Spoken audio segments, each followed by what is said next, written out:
found a place to belong here in the circle of friends. I'm Missy and I'm with Beth and Libby. Hello, ladies. Hello, so good to be at the table once again. Good morning. It's just so good to see your smiles. I love to sit at the table and just see my friends. And, these smiles are not just on your lips, they're in your eyes. So I guess, let's see, what was that popular word a few years ago? You're smizing, right? Oh, I had not heard that. That's when you smile with your eyes. It was from a TV show that I'm sure you didn't watch. But since I had daughters, they were all about it. But yes, when you smile and people can't see your mouth or your mouth is straight, you can still smile with your eyes. That is right? true. And That's then true. there's the old song from Annie, "You're never fully dressed without a smile." Without a smile. There you go. That's right. I remember, talk about memories, being in Girl Scouts. I have something in my pocket. It belongs across my face. Yes. I keep it very close at hand in a most convenient place. Uh-huh. Why Libby, in you're your going- pocket? I'm not following. I well. wasn't a Girl Scout. Oh, my. Well, and then it goes on to say something about pulling it out and putting it on. Okay. It's a great big brownie smile. Okay, well, there you go. So it's a reminder that that's what we need to put on, kind of like putting on the new nature of Christ. There you go, clothing Yeah. ourselves. Yes, yeah. But you know, yes. as I think about it, just right off the top of my head, it is an intentional putting on. Like we are clothed in the righteousness of Christ. We really are. But we're not going to naturally behave that way without paying attention to and being intentional about knowing what those clothes look like and how we need to put them on and get dressed every day. And remembering each and every day whose we are and who we represent here in this world. It reminds me of our conversation from last week when we were looking at 2 Corinthians 5 about being Christ's ambassadors. Yes. Well, yes. as ambassadors, we're his representative. So, yeah, I think that smile is part of the clothing yourself. Kindness, compassion, humility, gentleness, patience. All of those attributes Absolutely. look even more beautiful when there's a smile on your face. Yeah. You had mentioned at the beginning of our time about smiling with your eyes. And it also made me think of, going through the season of wearing masks. and I had an appointment and I had to have a mask on when I went in, get my temperature checked and all of that. And I got in there and one of the doctors came out and said it took her just a bit to recognize me because of my mask. And I said, I have the same difficulty, especially if someone's wearing a hat, sunglasses, whatever. And I said, either I feel antisocial, like I'm not doing anything except going on in my own direction, or overly social and waving and waving and waving and saying hi because I think I might know that person, but I'm not sure. Maybe I don't. So, but doesn't that feel kind of weird sometimes? I Absolutely. am with you. I am such a face person. I look at people's faces, I look them in the eye, and it is very hard to recognize. You think, oh, I should recognize those eyes, but you don't know for sure. Yeah. And so for me, I just continue to look people in the eye and smile. So Yeah. I hope they can see the smizing happening. Yeah. Anyway, it's great. Oh, I heard another little ditty about those masks, and I'm going to throw this out there. This may sound a little ouchy here at the table. I just heard it this I think morning. I know what you're going to say, but let you say it and let me see. All this fuss about having to wear masks to church, this ditty said, when some people have been doing it all of their lives. I know. Ouch, ouch, ouch. Yeah. What do you think about that? Have you ever gone to church with a mask Oh. before all of this season of life? Have you ever even thought about, before you get in the car to go to church, what's your thought process? Yeah, speaking as from a pastor's family, I know what my thought process is. You can go from a really crazy family home life to everybody straighten up, smile, because now suddenly you're in a situation where there's expectations and so on and so forth. And while that's not good at all in many ways, it is something to think about from both sides of that. Do we have expectations on other people that we don't have on ourselves? And also, how authentic are we being when we go to church? And you may run into people who overly share, but there's also people who hide behind that mask of everything's fine when it's not. Well, again, that's the whole thing about a mask, like anything else. Neither good nor bad in and of itself. Robbers wear masks to disguise, right? They're a threat to you, while surgeons wear masks to protect because they don't want to be a threat to you. And sometimes perhaps when we go into a public setting and we know we have a bit of a mask on, and I'm talking the not the real mask, but going to church with a mask on, sometimes it is to protect others from whatever it is that we've carried with us from home, while other times it is simply to hide so that you don't see the real me. And that's something we have to look at within ourselves. That's between us and God. He knows the reason why. Before this whole season of having to truly wear that cloth or paper mask, why some felt so compelled to wear masks. But this is what I think we all have to remember and remind ourselves. We don't have to wear a mask before God. Not ever. Well, it's not going to help even if we do, because he already knows. But isn't that just a beautiful thing to be reminded of? I'm reminded of the book The Cure by True Faith Ministries. John Lynch is one of the authors of that. And it talks about the mask wearing in the one room that the book describes. It's a part of our world. We want to be seen as we want to be seen. But when we come before the Lord, all pretense needs to leave. And as you said, Libby, God knows. We can go before the Lord with a pretentious heart.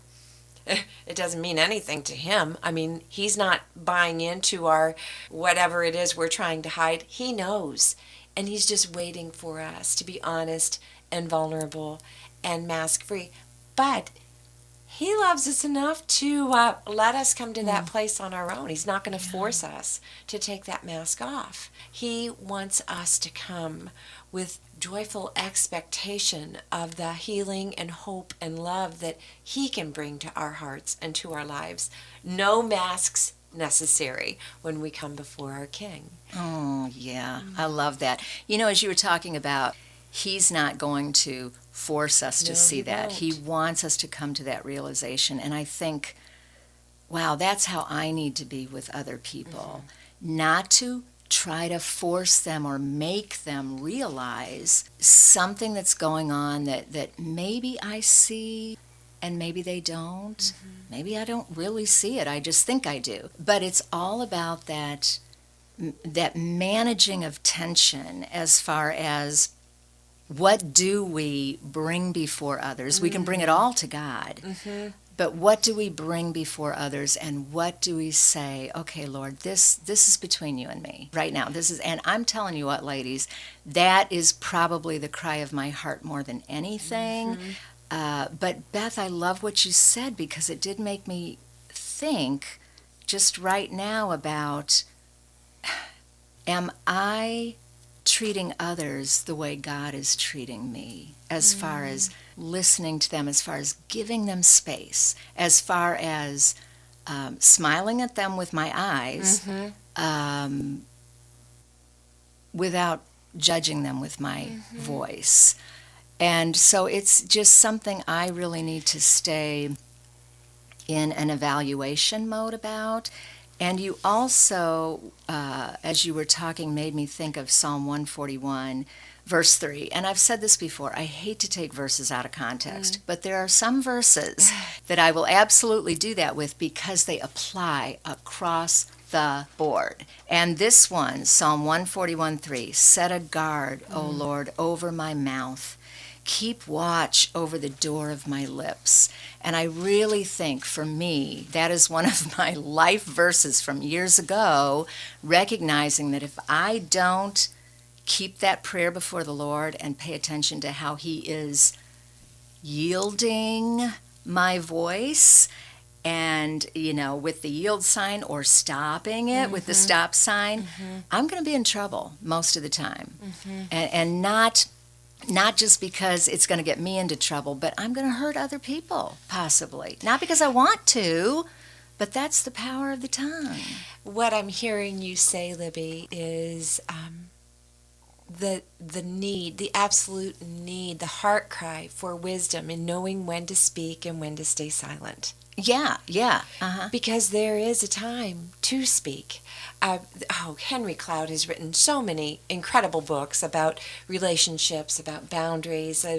One I read recently was one on difficult conversations.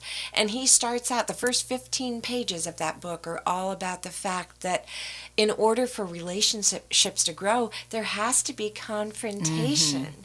But it has to be loving confrontation. But he says, when there's no confrontation, you probably aren't in a growing relationship. And as spouses, we are the closest with each other. I would much rather my husband be the one to point something out than somebody out in the public forum, right? And yet, I say that, and how many times have I bristled when my husband says, "Hey, I want to talk to you about something." But knowing that his love for me is the foundation of any truth he's going to share with me, that's where I want to land each and every time. Well, that's what Paul does in the letters to the churches, right? As he's writing to the church of Corinth, to the church of Galatia, of Colossae, wherever, of Ephesus, wherever he is writing to, he wants to encourage, but he's also admonishing. And that's where I think we have to land in our walk with one another. I've told you ladies at the table, if there's something that needs to be said to me negatively, I want it to come from one of your hearts because I know you love me. Libby, you used to say, and I know you still say it, if it would feel really good to say it, you probably shouldn't. That's one of my Libbyisms. If we're here every week, I can come up with another Libbyism. And that's taking into account the old nature that still cohabitates. Right. But it's true. If it would feel really good to say it, maybe you shouldn't, because it doesn't sound like there's a heart of love behind it. There's maybe a heart of justice, of vengeance, of taking matters into your own hands. But it's those times where you're saying, I wish someone would say something, but Lord, please don't let it be me. I don't want to step up and say this, that I think sometimes God is calling us to a place of saying, it's time to confront. Yeah. But having the wisdom to know the difference, when to speak, when to stay silent. Yeah, and I think you're absolutely right. And again, the phrase I love so much is managing the tension of anything. And that's life, and that's life at its best, is learning how to manage tension and learning how to deal with confrontation and conflict. And I think oftentimes we have such a negative connotation of those words. Like we hear the word confront or confrontation or conflict, and maybe we break out in hives. We just have such a negative connotation of that, and it shouldn't be that way. And I know I've said this before, that as I grow older and older, I keep learning more and more about the fine art of tongue biting. And that's something that is so necessary. And I don't say that with, oh, woe is me. I say that with, thank you, Lord. I need to learn this more and more and more. Dr. Michael Sedler, I believe, has a book called When to Speak Up and When to Shut Up. And he talks about that time when we are truly to be quiet, when God is impressing on our heart that it's time to be quiet. And it's knowing, there's a peace that comes with that. He says it's when there's a fear of speaking that you really need to come back and say, Lord, is this from you? When to speak up and when to shut up. And right now it's time for a break. So ladies, guess what time it is for me? Time to shut up. There you go. We're so glad you've joined us at the table. You have found a place to belong. In the heart of Amish country, you will find 3 wonderful, unique stores: the Village Gift Barn, Country Gatherings, and Moxie. Village Gift Barn is filled with beautiful home decor, a boutique with stylish clothing and jewelry. Country Gatherings takes a step back in time with primitive decor and a garden center. Don't forget to visit Moxie, our big city boutique with small town charm, located in the heart of Amish country. Village Gift Barn, Country Gatherings, and Moxie.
We're back here in the Circle of Friends. You're with Missy, Libby, and Beth. And man, speak up or shut up. That's Well, here's the thing. Libby and I were speaking up enough, and we gave you no room. But I was trying to be the perfect example here, right? No, you know me better than that, right? I was thinking a lot about the book of James, because even as we think about the tongue and conflict and those kinds of things, even in the first chapter where he talks about if any man lacks wisdom, let him ask of God. But he's talking about trials and difficulties before that. So I often think of this verse when I'm in conversation, or I need to have that kind of conversation where I know it might be difficult. Like, I know it could be confrontational, and I don't like confrontation at all. So confrontation, even though I don't like it, is important. It's taken me a while to learn that it's a good thing and not a bad thing. And I'm sure that comes from my upbringing, my childhood, and where confrontation was not a good thing. It never ended well. And so to avoid it meant safety and peace and harmony and all those things that I desired. But as I've gotten older, and even in recent years, the Lord has really helped me with that some. So I'm thankful for that. It's still a hard thing for me. It's still a hard thing for me to open up my arms and say, "Oh, yay, confrontation! Here we go."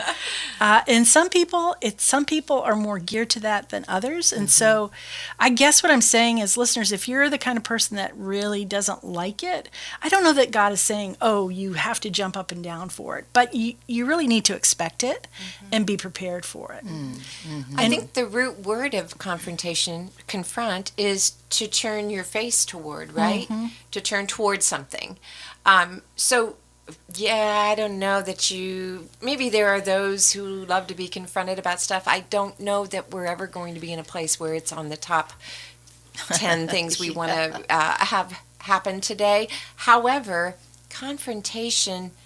loving confrontation is part of growth, right? Absolutely. I mean, think of what Paul told Timothy in 2 Timothy. I think it's chapter 4, verse 2. Preach the word, be prepared, in season and out of season. Rebuke, reprove, and encourage with every form of patient instruction. We have to be ready to speak. We have to be ready to give an answer, as Scripture says. We have to be ready for that confrontation if that's what comes. But we also have to, it's not a get ready to fight kind of readiness or preparedness. It's a centeredness. It's a knowing what we know in God and who God is and what his promises say and what he's called us to do and how we are to respond then. So it's always about the response. It's not about being right. It's not about correcting or even, I've always been the fix it. That's kind of my nature, something I learned to do at a young age. But we're not called to fix it. We're not called to fix things. That was a tough lesson for me to learn as well. And part of that is in a confrontation to learn to basically stand your ground with gentleness and love and without compromising your position, being open to what somebody else has to say. Does that make sense? That's beautiful. Can you say that again? That was really, really beautiful. I mean, truly, it is about standing your ground and knowing what you believe because of the word and what the word says. And you can express that with gentleness and love and without compromising what you believe, being willing to listen to what somebody else has to say. But the other important part of that is to be open to listen, to hear, and allow God to show you if what's being spoken to you is something you need to embrace. Yeah, that is an extra step that we sometimes don't. We're just determined we're right, and so it doesn't matter what you say. No, it matters very much what other people say to you, even if you don't want to hear it, even if it's something that, even at first hearing, you think that's not right. Well, okay, take it back to the Word of God. Take it back to yourself and examine your heart and your life and ask God. I mean, it's very easy to say, God, this is what has been said. Please show me what is truth, what I need to take into consideration, what I need to change, and what I need to simply lay at the altar and let go. Yeah. We all know that we are in process. We haven't arrived. We're still here on this earth, and so we are still in learning maturation mode, and we know that we have to be open to feedback and to just to hearing. I guess that word criticism comes to mind, and we've looked at the principle of criticism in the past. Criticism is critical. It's a vital piece of information that can help us move forward or stop us from going somewhere that we shouldn't be going, right? Think of the lights on your dashboard. Those are critical pieces of information that we need to pay attention to, especially if they're red. But I think sometimes because of that whole attitude towards confrontation, towards conflict, we immediately go into shutdown mode so much that we shut our ears down and we don't hear the vital information that is being spoken. Sometimes it's because of the way it's being spoken. But I think Yeah. if we can come back to the heart of the person who's speaking it, look at that person and say, wow, I know they don't like confrontation either. So for them to have the courage to come to me and say something, this must really mean a lot to them. Or conversely, it's somebody that's always arguing and always in conflict. God can still use them. Let's not miss that God can use other people and in our hearing something we don't want to hear. But if we hear it and we listen and we take it back to the Lord and say, show me what, you reveal to me what I need to take out of this and what I need to do. It reminds me a lot of the editorial process in writing a book. Critique, very useful. If you get in a writing class, you will critique one another's works. It's very hard. It's hard to get a review on something you've written. It's difficult to have an editor come through with a red pen, and believe me, it can be kind of an agonizing process. But the thing that I learned through it, though it was very hard at times, especially something creative like that, was something birthed out of me, is like, oh, you don't like it? That means you don't like me. You don't. The thing that I learned from that was, and there were indeed some things that we took that the editor said and we changed, and some things that we said, no, my name's on the book. This is important. I think this part of it's going to stay in here. So we had to sort through it. What was, but through that process, we made the book better. And so to me, it became a good thing, a positive thing, a wonderful thing. Nobody wants to get an 18-page editorial review on a book they just wrote. That's 18 pages of, this is what you need to change, and you've got a problem here, and you need to do this, and really, are you going to use white carpeting in a house with kids? And everything from one end of the spectrum to the other. But going through that process was so good because it made the book, in the end, it made it a better book. So that the end result was something I was much more proud of. I'm stuck on white carpeting than a house full of kids. That's what I had. I know. Oh, there were many things. There were things like that they kind of questioned, and we had to fight for. We had a funeral in the book with military honors, and they were like, "Do they really do this?" So we had to kind of educate a little bit about anyone in the military can have a, But anyway. I love the way you talked about the process. And I remember going through something years and years ago, and it crushed me. It crushed my spirit. It just crushed me. And I didn't know how to discern what was right about this, what was not. What did I need to take, and what did I need to leave? How did I need to separate the wheat from the chaff? So I went to my older brother, and I told him about it, and I'll never forget what he said. The first thing he said was, chances are both of you are right about some things and both of you are wrong about some things. Yep. And I was like, wow, so true. And then I will come back to what my son-in-law will say so often, thank you, Zach, and that is, do I need to be right or do I need to be helpful? And so when you talked about process, man, and Beth, you said it too, we have not arrived. And if we could all just accept that every one of us, whether we know Christ or not, is in process. By virtue of the fact that we're still breathing, we are in process. Whether we admit it or not, whether we know it or not, that's the way God works. Whether you know Him or not makes no difference on what God does and how He works. And so when I think of process, I think of, am I willing to, again, treat others the way I want them to treat me? Beth, when you talked about confront to meaning turn your face toward, I thought, am I turning my face toward people in a way that makes me approachable? Like they're going to want to hear what I have to say. They're going to trust my eyes. They're going to trust my heart. And only as I trust Christ. So these are things that are just getting my wheels going, big time in my brain. But I know we're at the end of our time together. For today. For today, yes. So, ladies, I'd love it if we could just press a big pause and come right back tomorrow and jump right in. Listeners, we invite you to come back as well. We're so thankful that you can join us at the table. And remember, you've found a place to belong here in the Circle of Friends. This program was brought to you through the generous support of donors and listeners like you. To contact Circle of Friends Ministries, you can write to P.O. Box 345, Berlin, Ohio, 44610, or find us on Facebook at circleoffriends.fm. Program archives can be found at thelight959.com.